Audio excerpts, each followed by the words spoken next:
Salut à tous! Déjà merci parce que je vois que vous avez été nombreux à vous prêter à mon petit jeu du quiz la dernière fois. Bon par contre d'après les résultats il y a l'air d'y avoir du level hein. Ce qui est parfait vu qu'il y aura encore 2 crans de difficulté. D'ailleurs le deuxième quiz en finition là, il sera posté sur ma chaîne d'ici mardi soir, mercredi. Et bref, comme toutes les 2 semaines, on se retrouve maintenant pour notre petit point actu sur Stranger Things. Bon et puis vous savez quoi?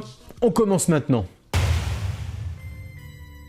Ces derniers jours ont été bénéfiques pour tous ceux qui attendent avec impatience la sortie de la saison 3 de Stranger Things, puisque nous avons été gratifiés d'un nouveau teaser. Bon par contre attention, vous enflammez pas, surtout si vous espérez voir des images en exclu de la saison à venir. En effet, ce dernier trailer se présente sous la forme du générique de la série et ne présentant ainsi que du texte.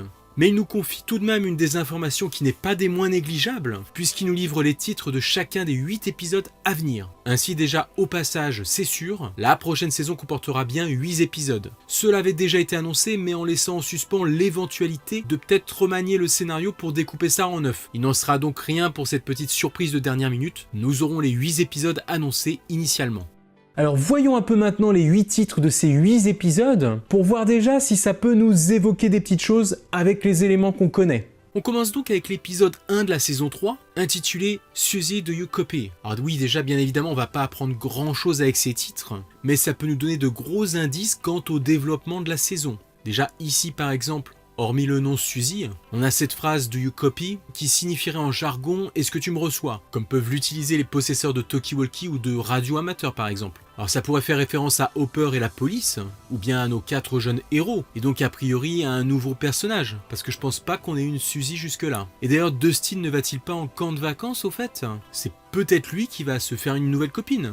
Ou pour finir, on peut penser ici à Erika, la sœur de Lucas, qui devra apparemment être plus mise en avant dans cette nouvelle saison. Peut-être qu'elle va annoncer la couleur dès le premier épisode, en utilisant par exemple le talkie-walkie de son frère avec une de ses copines.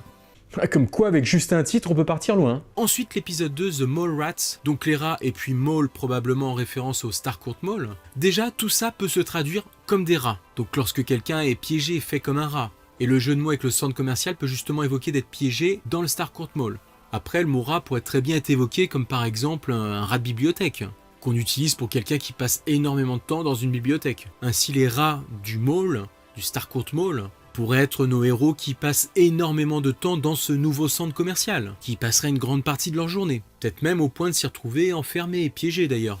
Sinon, pourquoi ne pas imaginer cette expression sortie de la bouche de Steve ou de Robin, sa nouvelle collègue, qui se retrouverait un peu bloqué avec, rappelons-le, un nouvel emploi au centre co, et chercherait simplement à sympathiser. Enfin, en allant vraiment chercher derrière les fagots, c'est bien parce que c'est vous, on nous brouille ici peut-être les pistes finalement, pour retomber sur le sens propre du mot rat de l'animal vraiment. Et en imaginant qu'il y ait des rats dans le centre commercial, et si on pense à y trouver un nouveau portail de l'Upside Down, et tout ce que cela impliquerait sur la modification de l'environnement, est-ce que les rats ne pourraient pas être ici les premières victimes de la forme de manifestation de ce nouveau phénomène qui se trouverait dans le centre commercial ?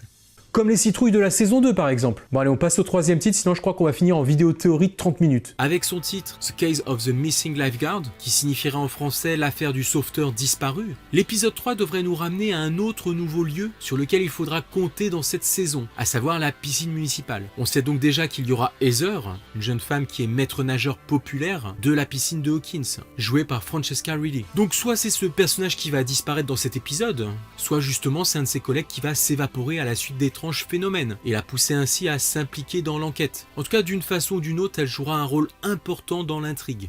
Ensuite, on a l'épisode 4, The Sauna Test. Donc là, je pense qu'il n'y a pas de piège de traduction, on parle bien ici d'un sauna, à savoir une pièce très chaude à base de vapeur d'eau. Et quand on sait à quel point l'entité de l'Upside Down craint la chaleur et l'eau, cela pourrait être un lieu idéal pour neutraliser son emprise sur des personnages par exemple. Peut-être que nos jeunes héros seront amenés à y faire des tests ou à recréer une sorte de pièce de ce style. Pour l'épisode 5, The Source, pas grand chose à dire si ce n'est que ça pourrait évoquer la nouvelle source du mal, comme le Hawkins Lab précédemment. Et donc si c'est à ça qu'il est fait allusion, on parlera du centre commercial. L'épisode 6 s'intitulant The Birthday pourrait bien sûr être une référence à l'anniversaire de l'un des personnages, événement pendant lequel il pourrait se passer quelque chose d'obscur. Mais cela pourrait aussi faire référence à une autre sorte d'anniversaire, attention focus. En effet, on est toujours en droit de se demander à quel moment de l'été exactement l'action va se situer, et à quel moment de l'été la saison va sortir d'ailleurs. En tout cas, on a suffisamment d'indices pour penser que ça tournera autour de la fête d'indépendance des États-Unis, à savoir le 4 juillet. Et déjà, beaucoup de photos laissaient entrevoir les festivités de cet événement dans la série. Les couleurs américaines étaient particulièrement représentées sur certaines photos du tournage. Il y avait aussi cette photo de Millie Bobby Brown, qui de prime abord pouvait paraître hors contexte, avec juste son maillot de bain aux couleurs des États-Unis. Mais en regardant le décor autour, on peut se demander si cette photo n'a pas été prise dans ce qui sera justement la piscine municipale. D'ailleurs, il y a ce vieux ballon vintage là dans un coin. On peut donc se dire que cette photo pourrait être prise entre deux scènes, surtout qu'elle a notamment été diffusée sur les comptes qui communiquent autour du tournage. Ce qui nous ramène à son maillot de bain étoilé, ambiance fête nationale justement. Pour finir, rappelez-vous, on avait parlé d'un casting de figurants pour une fanfare. Et là encore, on pourrait facilement comprendre son utilité si c'était pour fêter l'Independence Day. Donc voilà, je profite de ce titre et de parler de ça pour faire cette petite parenthèse. Cette saison 3 devrait donc se situer entre fin juin et début juillet 1985. Et quoi qu'il en soit, l'anniversaire en question pourrait très bien être celui d'un personnage comme celui de la nation.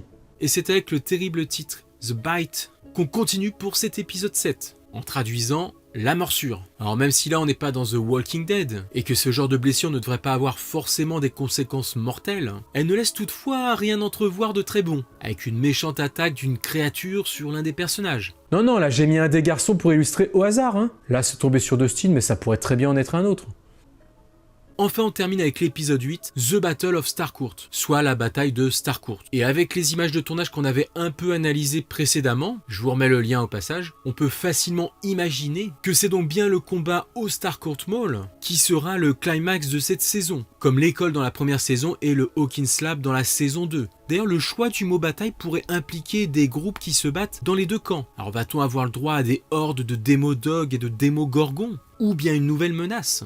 Voilà, en tout cas, avec tous ces titres, on peut déjà avoir une sorte d'ébauche de toutes les phases de cette saison 3. En poussant un peu plus la réflexion et puis avec de nouveaux éléments, on pourra sûrement creuser davantage. Et n'hésitez pas à me donner vous aussi votre avis et vos interprétations sur ces différents titres. Concernant la réalisation des épisodes, normalement les frères Duffer se chargent comme à leur habitude des épisodes 1 et 2 et puis des épisodes 7-8. Normalement c'est Sean Levy qui a dû prendre le relais sur l'épisode 3 et 4, comme d'hab, afin de laisser les deux frères remanier un peu le scénario en fonction de leurs nouvelles idées.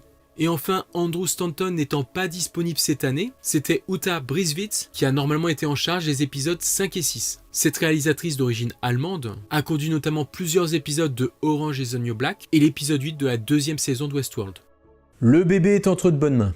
Concernant le nombre de saisons, on est toujours sur une saison 4 validée et probablement une saison 5, comme l'a rappelé Gaëtan Matarazzo lors d'une interview. Les créateurs n'ont pas pour objectif de faire le plus de saisons possible, la série continuera juste le temps qu'ils finissent l'histoire.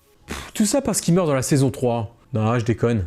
En tout cas, cette saison 3 se fait déjà plus désirée que jamais. Et malgré que nous ayons déjà tous les titres des épisodes, chose surprenante, nous n'avons pas encore la date exacte de sortie de la saison. Car rappelons-le, le teaser se termine par un coming 2019 bien évasif.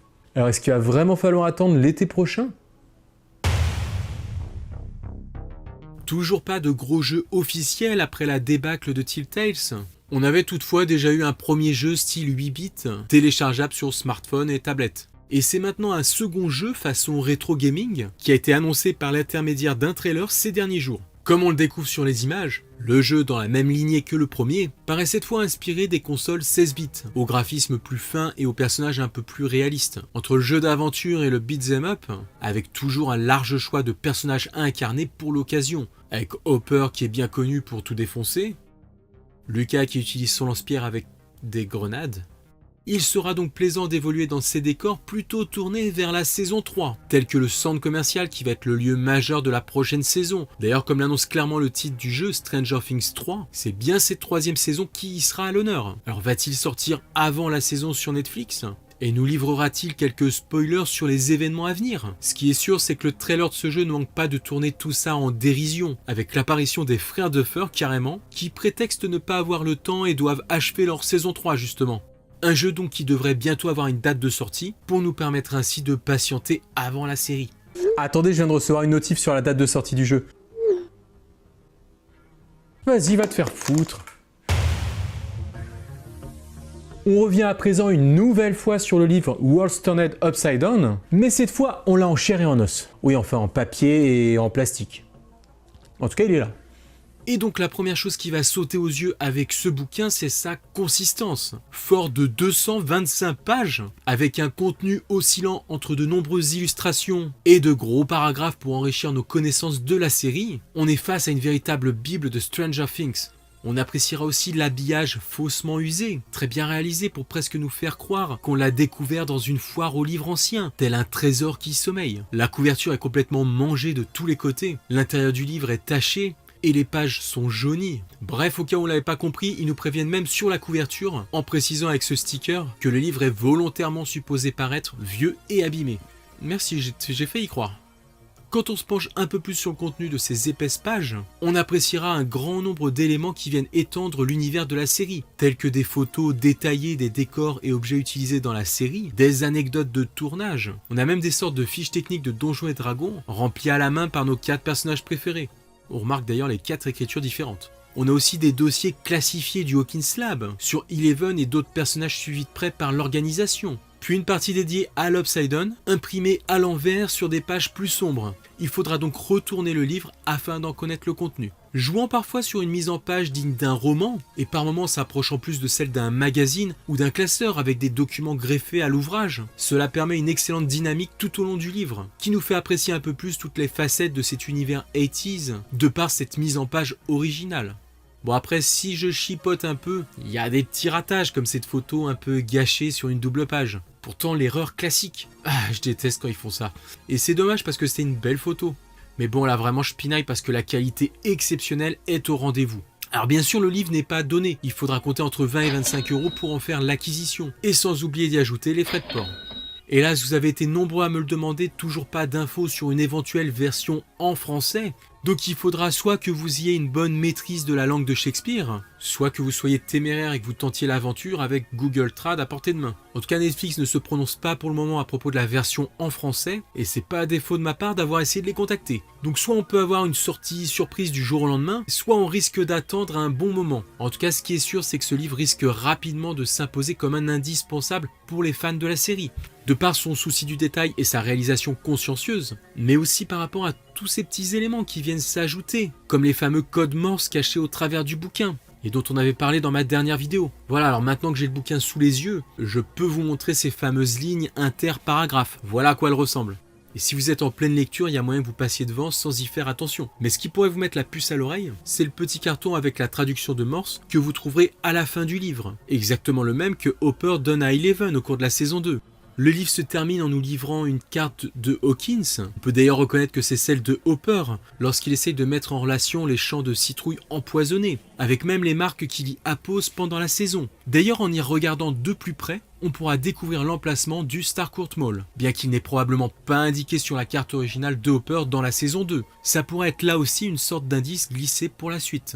Donc non, le Starcourt Mall ne sera pas construit sur le Hawkins Lab, pour ceux qui se posaient la question.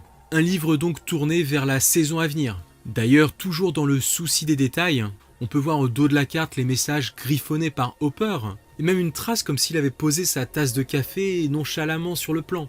Enfin, en retirant l'arrière de la couverture tout abîmée comme une vieille carte au trésor, vous pourrez apprécier le dessin de Will sur sa vision du terrible monstre de l'ombre, flagelleur mental. Et tous ces petits éléments regroupés donnent presque l'impression d'avoir des accessoires qui ont réellement servi sur le tournage, tant un soin tout particulier a été porté à leur réalisation.